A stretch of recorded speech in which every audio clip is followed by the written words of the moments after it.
13 June 2025 শুক্রবার ভোর মধ্যপ্রাচ্য জেগে উঠল বিস্ফোরণের শব্দে। ইরানের রাজধানী তেহরানে এবং আরও অন্তত 7টি স্থানে চালানো হলো ক্ষেপণাস্ত্র ও ড্রোন হামলা। নিহত হলেন ইরানের সশস্ত্র বাহিনীর প্রধান মেজর জেনারেল মোহাম্মদ বাঘেরি। আঘাত হানা হয়েছে পারমাণবিক গবেষণা কেন্দ্র, বেসামরিক স্থাপনা ও সামরিক ঘাঁটিতে। এই হামলার পরপরই ইরান ঘোষণা দিল তারা ইসরায়েলের বিরুদ্ধে সর্বাত্মক যুদ্ধ শুরু করেছে, আর এটাই হয়তো হয়ে উঠতে পারে তৃতীয় বিশ্বযুদ্ধের শুরু। মেজর জেনারেল মোহাম্মদ বাঘেরি 1980 সালে ইসলামিক রেভলিউশনারি গার্ডে যোগ দিয়েছিলেন। পর্যায়ক্রমে তিনি হয়ে ওঠেন দেশের সবচেয়ে গুরুত্বপূর্ণ সামরিক নেতা। ইসরায়েল শুক্রবার জানিয়েছে ইরানের পারমাণবিক হুমকি দূর করতে তারা সামরিক অভিযান অব্যাহত রাখবে। ইরানের রাজধানী তেহরান সহ দেশটির একটি গুরুত্বপূর্ণ ইউরেনিয়াম সমৃদ্ধকরণ কেন্দ্রে বিস্ফোরণের শব্দ শোনা গেছে। এতে বেসামরিক লোকজনও নিহত হয়েছেন বলে জানিয়েছে ইরানের গণমাধ্যম। হামলার পরপরই ইরানের আকাশসীমা বন্ধ করে দিয়েছে দেশটি। ইসরায়েলে জারি করা হয়েছে জরুরি অবস্থা। এদিকে ইরাক তাদের আকাশসীমাও বন্ধ করে দিয়েছে। পরমাণু ইস্যুতে গত কয়েকদিন ধরে যুক্তরাষ্ট্রের সাথে ইরানের আলোচনা যে ব্যর্থ ও একটি সময়ক্ষেপণ পদক্ষেপ ছিল, সেটি আবার পরিষ্কার হলো। যুক্তরাষ্ট্র এই আলোচনার নামে ইসরায়েলকে সামরিক প্রস্তুতি নেয়ার সুযোগ করে দিয়েছিল এবং বৃহস্পতিবার ইসরায়েলের পার্লামেন্ট নেসেটে নেতানিয়াহুকে সরানোর বিরোধী দলের প্রচেষ্টা ব্যর্থ হওয়ার পর ইরানে হামলার বৈধতা পেয়ে যায় নেতানিয়াহু। ইরানে এই হামলার ফলে বেজে উঠল সর্বাত্মক যুদ্ধের ডঙ্কা। জেনে আসি ইরান ও ইসরায়েলের সামরিক শক্তি কেমন। বিশাল আয়তনের দেশ ইরান আর ক্ষুদ্র দেশ ইসরায়েলের কৌশলগত সুবিধা কি কি। ইরান ইসরায়েল যুদ্ধে মিত্রশক্তি নিয়ে গবেষণাকারী সংস্থা গ্লোবাল ফায়ার পাওয়ারের 2025 সালের সবশেষ তথ্য অনুযায়ী ইরান ও ইসরায়েলের সামরিক শক্তির একটি চিত্র তুলে ধরা হলো। এশিয়া তথা মধ্যপ্রাচ্যের স্বাধীন চেতা এক দেশ ইরান। পশ্চিমা শক্তির নানা অন্যায় আবদার, হুমকি আর অর্থনৈতিক নিষেধাজ্ঞার মুখেও বুক চিতিয়ে দাঁড়ানো এক দেশ ইরান। মধ্যপ্রাচ্যের সৌদি আরব, ইরাক, কুয়েত সহ অন্যান্য দেশ যখন ইসরায়েল, যুক্তরাষ্ট্র সহ ইউরোপের দেশগুলোর কাছে নতজানু, তখন ইরান একাই প্রতিরোধ চালিয়ে যাচ্ছে এদের বিরুদ্ধে। এক ইরানের ভয়েই এখনো ইসরায়েল ও যুক্তরাষ্ট্র তাদের আসল রূপ দেখাতে পারছে না।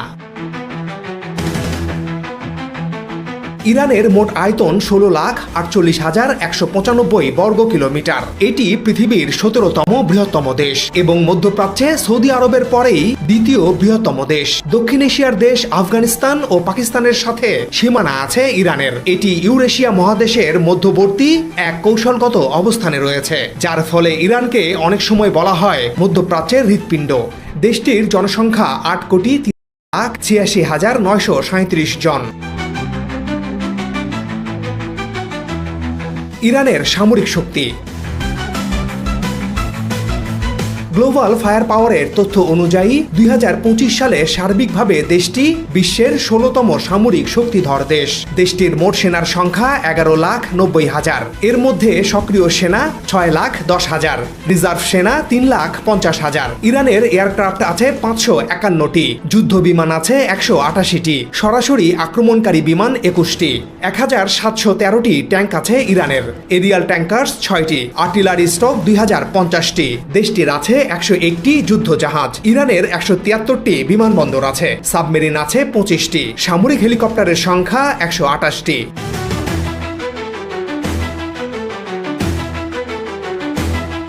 ইরান বিশ্বের অন্যতম অস্ত্র উৎপাদনকারী দেশ। বিশ্বের অনেক দেশ ইরানের অস্ত্র কিনতে আগ্রহী, কিন্তু জাতিসংঘ 2010 থেকে 2020 সাল পর্যন্ত ইরানের অস্ত্র বিক্রির ওপর নিষেধাজ্ঞা দেয়। এরপরেও গোপনে অনেক দেশ বা বিদ্রোহী গোষ্ঠী ইরান থেকে অস্ত্র কেনে ও ব্যবহার করে। তবে ইউক্রেন যুদ্ধের সময় ইরানি কামিকাজে ড্রোন, যা শাহেদ 136 নামে পরিচিত ড্রোন, রাশিয়া ব্যবহার করেছে এবং সাফল্য পেয়েছে।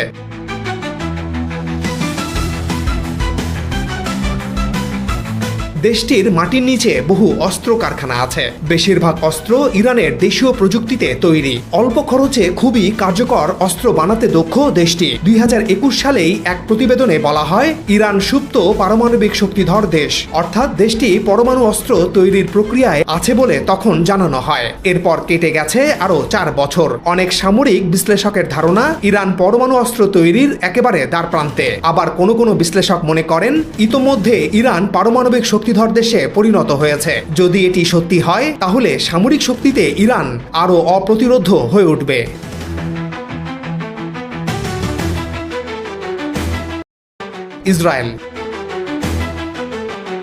ইসরায়েল পশ্চিম এশিয়ার লেভান্ত অঞ্চলে অবস্থিত।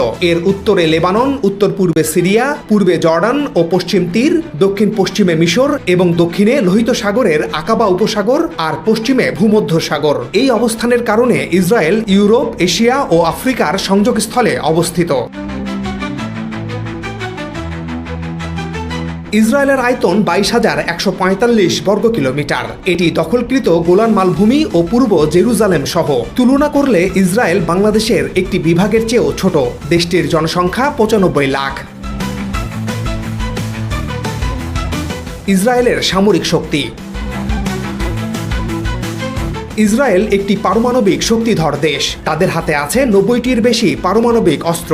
মধ্যপ্রাচ্যে যুক্তরাষ্ট্রের অন্যতম প্রধান মিত্র ইসরায়েল। যুক্তরাষ্ট্র এই দেশকে বিলিয়ন বিলিয়ন ডলারের অস্ত্র দিয়ে থাকে। যা হোক, ইসরায়েলের সেনা সদস্য 6,70,000। এর মধ্যে সক্রিয় সেনা 1,70,000, রিজার্ভ সেনা 4,65,000। দেশটির যুদ্ধ বিমান আছে 612টি, ট্যাঙ্ক আছে 1,370টি, আর্টিলারি স্টোক 300, যুদ্ধ জাহাজ আছে 67টি, 5টি সাবমেরিন আছে ইসরায়েলের। গ্লোবাল ফায়ার পাওয়ারের হিসাব বলছে বিশ্বের 15তম সামরিক শক্তিধর দেশ ইসরায়েল। এই যুদ্ধে মিত্রশক্তি কারা? ইরান ইসরায়েল যুদ্ধ শুধু দুই দেশের মধ্যে সীমাবদ্ধ থাকবে না, এটি হয়ে উঠবে মিত্রশক্তিদের পারস্পরিক বোঝাপড়া ও সহযোগিতার ক্ষেত্র। ইসরায়েলের মিত্রশক্তি, পশ্চিমা সাম্রাজ্যের ছায়া। ইসরায়েল বহুদিন ধরেই যুক্তরাষ্ট্রের সবচেয়ে ঘনিষ্ঠ মিত্র। ইরানে হামলার বিষয়ে সরাসরি সমর্থন না দিলেও এই হামলার বিষয়ে আগেই জানত যুক্তরাষ্ট্র, যে কারণে মধ্যপ্রাচ্যের ঝুঁকিপূর্ণ স্থান থেকে মার্কিন নাগরিকদের সরিয়ে নিতে দেখা যায় আমেরিকাকে।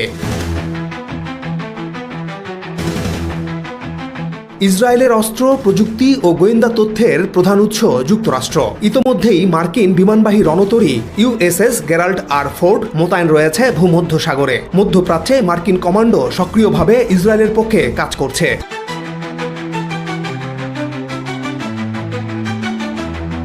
গাজা ইস্যুতে ইসরায়েলের উপর বিরক্ত হলেও ইসরায়েলের দীর্ঘদিনের মিত্র যুক্তরাজ্য RAF বিমান বাহিনী প্রস্তুত রেখেছে ঘাঁটিতে। এছাড়া ইসরায়েলের পক্ষে মার্কিন বাহিনীর সাথে যৌথ গোয়েন্দা মিশনে অংশ নিচ্ছে যুক্তরাজ্য। এছাড়া ফ্রান্স, জার্মানি তথা ইউরোপীয় ইউনিয়নের দেশগুলোকে পাশে পাবে ইসরায়েল। আরব আমিরাত ও বাহরাইন। 2020 সালে আব্রাহাম চুক্তির মাধ্যমে ইসরায়েলের সঙ্গে সম্পর্ক স্বাভাবিক করে মধ্যপ্রাচ্যের দুই মুসলিম দেশ সংযুক্ত আরব আমিরাত ও বাহরাইন। ইরানের প্রভাব ঠেকাতে চায় এরা, তবে সরাসরি তারা যুদ্ধে জড়াবে না, কিন্তু ইসরায়েলকে ছায়া সমর্থন দিতে বাধ্য হবে। ইরানের মিত্র শক্তি, অক্ষ শক্তির নতুন বিন্যাস। ইরানের ঘনিষ্ঠ বন্ধু দেশগুলোর একটি জোট রয়েছে যারা একে একে সক্রিয় হচ্ছে। সিরিয়ায় ইরানের সঙ্গে যৌথভাবে যুদ্ধ করেছে রাশিয়া। পশ্চিমা শত্রুতার বিরুদ্ধে রাশিয়া বরাবরই ইরানের পাশে। এই মুহূর্তে ইউক্রেন যুদ্ধ নিয়ে রাশিয়া ব্যস্ত থাকলেও যুদ্ধ প্রযুক্তি ও কৌশলে ইরানকে সহায়তা দিচ্ছে দেশটি। আগে রাশিয়ার পাশেও দাঁড়িয়েছে ইরান।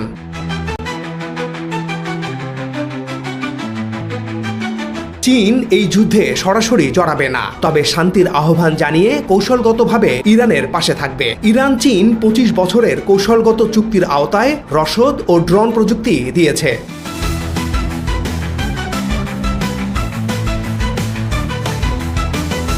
সম্প্রতি চীনের কাছ থেকে কয়েক হাজার টন অ্যামোনিয়াম পারক্লোরেট সংগ্রহ করেছে ইরান। এই রাসায়নিক কঠিন জ্বালানি ব্যালিস্টিক ক্ষেপণাস্ত্র তৈরিতে ব্যবহৃত হয়। ওয়াল স্ট্রিট জার্নালের তথ্য মতে এই উপাদান দিয়ে প্রায় 800 ক্ষেপণাস্ত্র তৈরি করা সম্ভব। এসব সরঞ্জাম ইরানের মিত্র বাহিনী যেমন ইয়েমেনের হুতি বিদ্রোহীদের হাতেও পৌঁছাতে পারে।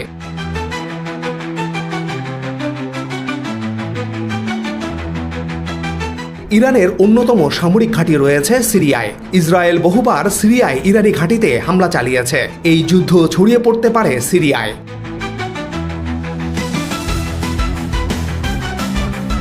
লেবাননের সশস্ত্র গোষ্ঠী হিজবুল্লাহ সরাসরি ইসরায়েলের সীমান্তে রকেট হামলা চালাতে শুরু করেছে। ইরানের অর্থ ও অস্ত্র সহায়তায় গড়ে ওঠা হিজবুল্লাহ এখন এক ভয়ঙ্কর ফ্রন্ট।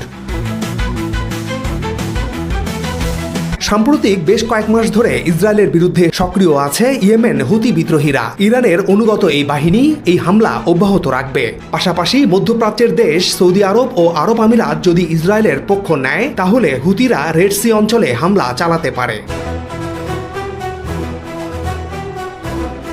ইরান ইসরায়েল যুদ্ধ মধ্যপ্রাচ্যের নিরাপত্তাকেই নয়, বিশ্ব অর্থনীতি, জ্বালানি বাজার এবং ভূ রাজনৈতিক ভারসাম্যকে ভয়াবহভাবে নাড়িয়ে দিবে। বিশেষ করে পারস্য উপসাগরে যুদ্ধ ছড়িয়ে পড়লে বিশ্বব্যাপী তেল সরবরাহ ব্যাহত হবে, মূল্য বৃদ্ধি হবে ভয়াবহ।